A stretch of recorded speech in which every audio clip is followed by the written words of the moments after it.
Praise the Lord. सभी विश्वासी भाई बहनों को प्रभु यीशु मसीह में जय मसीह की। बाइबल शिक्षा चैनल पर आप सभी का स्वागत है। हमारे इस चैनल को देखने के लिए आप चैनल को सब्सक्राइब करें और बेल आइकन के ऑल बटन को ज़रूर दबाएं, तभी आपको हमारी आने वाली हर वीडियो का नोटिफिकेशन मिलता रहेगा। आज मैं आपके लिए बाइबल की पुस्तक से प्रेरितों के कार्य अध्याय 9 के वचन 32 से 43 को लेकर आई हूँ। लूदा और याफा में पतरस के चमत्कार।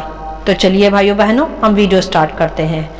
बाइबल दर्शाती है यहाँ कि यह उस समय की बात है जब पतरस जगह जगह प्रभु का प्रचार किया करता था, प्रभु के पवित्र वचनों को लोगों के बीच में बांटा करता था। ध्यान दे यहाँ कि यह वही पतरस था जिसने प्रभु यीशु का पहले 3 बार इनकार किया था, परंतु पवित्र आत्मा को पाने के पश्चात पतरस हियाव व दृढ़ता से भर गया तथा फिर यही पतरस बहुतों के लिए उद्धार का कारण बना। ये होता है पवित्र आत्मा का अद्भुत कार्य जो हम यहाँ पतरस में देखते हैं। यहाँ भी हम पतरस के द्वारा किए गए एक अद्भुत कार्य को देखेंगे। यहाँ पतरस उन लोगों के पास पहुंचा जो लूदा में रहते थे। तब वहां पतरस को एनियास नाम का एक लकवे का रोगी मनुष्य मिला जो 8 वर्ष से खाट पर था। तब जब पतरस ने उसे देखा तब पतरस ने उससे कहा कि हे एनियास, यीशु मसीह तुझे चंगा करता है, उठ अपना बिछौना बिछा। तब वह तुरंत उठ खड़ा हुआ। तब वहां लूदा के सब रहने वाले उसे देखकर प्रभु यीशु की ओर फिरे। हालेलुया। यह था लूदा में पतरस का एक चमत्कार जो उसने वहां एक लकवे के रोगी को चंगा कर प्रकट किया। मेरे प्रियो, यहाँ हम देख सकते हैं भली प्रकार कि किस प्रकार पतरस ने 8 वर्ष के लकवे के रोगी को प्रभु यीशु के नाम में खड़ा किया।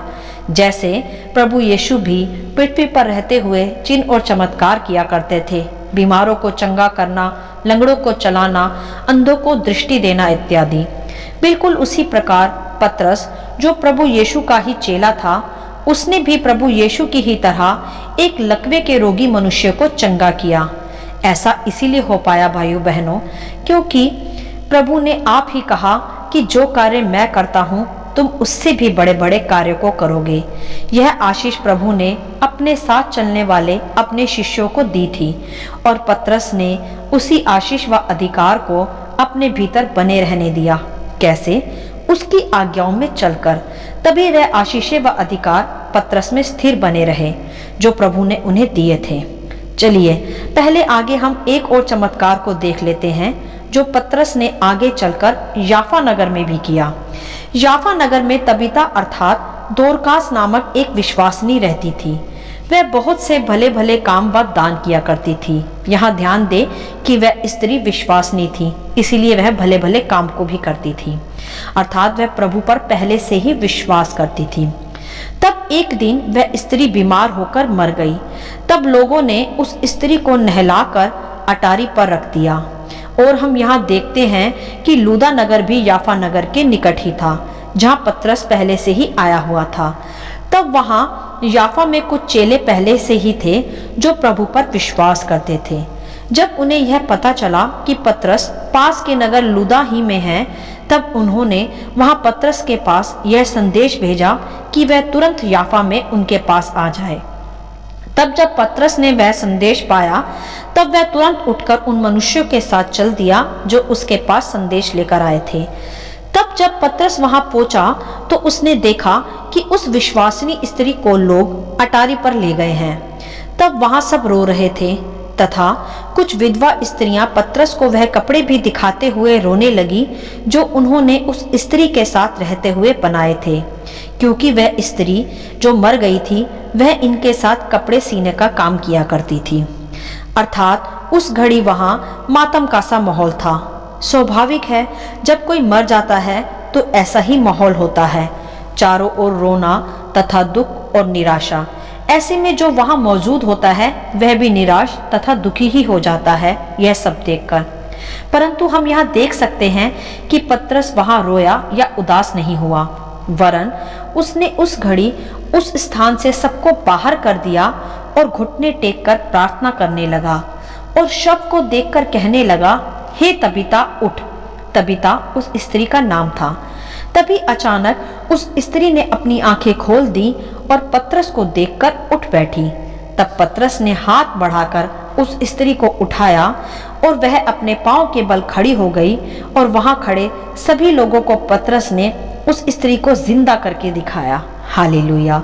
तब यह बात फिर सारे याफा नगर में फैल गई और बतेरों ने प्रभु यीशु पर विश्वास किया और मन फिराया।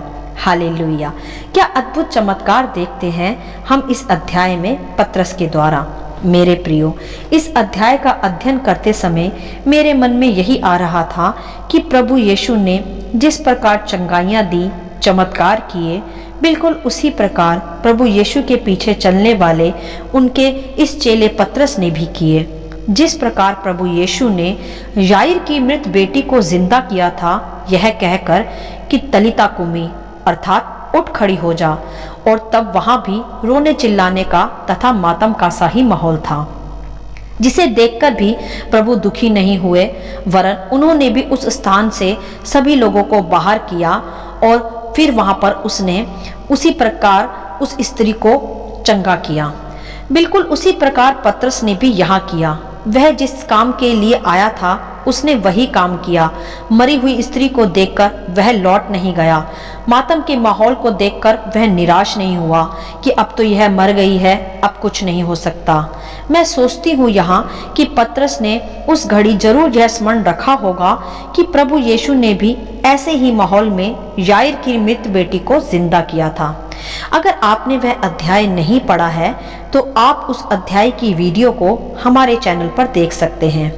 उसका लिंक आपको डिस्क्रिप्शन बॉक्स में मिल जाएगा और ध्यान से देखिए, वहां पढ़े उस अध्याय को, तो आप जान पाएंगे कि वह भी ऐसा सा ही माहौल था जब प्रभु यीशु ने याईर की बेटी को जिंदा किया था। और उस घड़ी पतरस ही यीशु के साथ वहां अंदर भी गया था। और मैं इसीलिए कह रही हूँ कि पतरस को वह घटना स्मरण होगी और उसी घटना के विश्वास में खड़े रहकर पतरस ने भी यहाँ मृत स्त्री को जिंदा किया। हालेलुया। एक तो यहाँ हम पतरस के प्रभु पर अटूट विश्वास को देखते हैं कि वह जानता था कि प्रभु यीशु के नाम में सामर्थ है, इसीलिए उसने लुदा नगर में यीशु के नाम से ही लकवे के रोगी को चंगा भी किया था और याफा में प्रभु यीशु से प्रार्थना कर उस स्त्री को जिंदा किया था। मेरे प्रियो, ऐसे अद्भुत चिन्ह व चमत्कार चेलों के द्वारा प्रकट होते थे। कारण यह है कि वह पूरी तरह प्रभु यीशु को फॉलो करते थे, उसके बताए मार्गों पर चलते थे, आज्ञाकारिता में ही अपना जीवन बिताते थे। तभी तो वह भी सेम वैसे ही चमत्कार कर पाते थे जैसे प्रभु यीशु करते थे। भाइयों बहनों, आज के समय में ऐसी सच्ची व अद्भुत चंगाइयाँ बहुत कम होती जा रही हैं। बहुत कम हो गए हैं ऐसे प्रभु के सच्चे दास जो मुर्दों को जिलाएं। मैं नहीं कहती कि अब कोई ऐसा है ही नहीं, है, परंतु बहुत कम। उसकी वजह है अनाज्ञाकारिता में चलना तथा दिखावे मात्र की ही मिनिस्ट्री करना। पहले प्रेरित प्रभु के उठाए जाने के पश्चात संगति कर प्रार्थना किया करते थे और जैसा प्रभु ने उन्हें ज्ञान दिया था, आज्ञाएं दी थी, वे बिल्कुल उसी के आधार पर चला भी करते थे। तभी उनके द्वारा अद्भुत चिन्ह व चमत्कार होते थे और बहुत से लोग उन्हें देखकर प्रभु यीशु में विश्वास लाते थे। आज के युग के विश्वासियों को देखकर तो उनके घर वाले भी मन नहीं फिराते, क्योंकि उनके चाल चलन में मसीहत कम पर संसार ज्यादा दिखता है। ऐसा नहीं होना चाहिए मेरे प्रियो। यह आपके व मेरे लिए भी समझना आवश्यक है कि हमें सच्चाई व खराई से प्रभु के पीछे चलना है, उसकी आज्ञाओं को मानना है।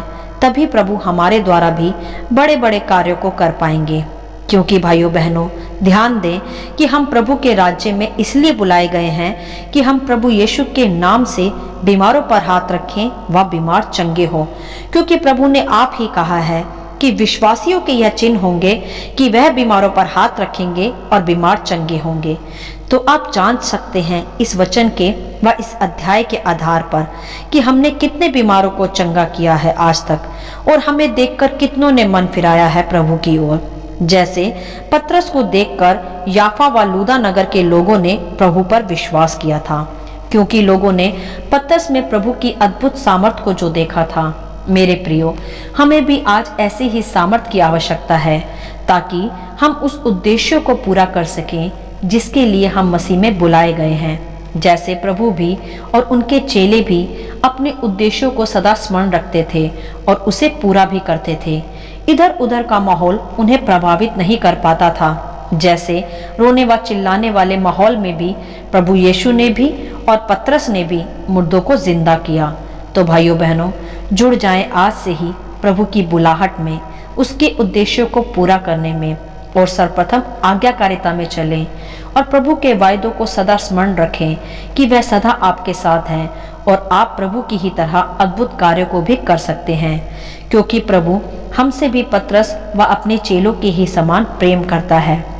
वह चाहता है कि आज भी उसके प्रेरित उठ खड़े हों और लोगों के लिए आशीष का कारण बने और जहां जाएं वहां लोग मन फिराएं। जैसे लूदा तथा याफा के लोगों ने भी पतरस को देखकर प्रभु यीशु पर विश्वास किया।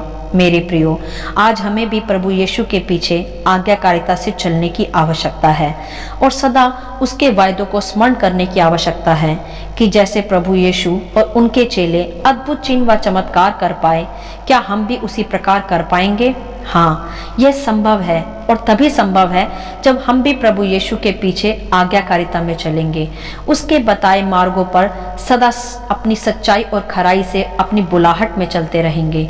तो सच है कि हम भी अद्भुत कार्य को कर पाएंगे, पतरस की ही तरह। हालेलुया। आशा करती हूँ इन वचनों का संक्षिप्त विवरण आप सभी को समझ में आया होगा। परमेश्वर आपको अपनी पवित्र आत्मा की भरपूरी से सदा भरता रहे। यदि आप चाहते हैं कि दूसरे भी इन्हें सुनकर आशीष पाएं, तो आप दूसरों के साथ भी इसे शेयर कर सकते हैं, क्योंकि हमारे प्रभु यीशु मसीह की यही इच्छा है। आमीन and God bless you all.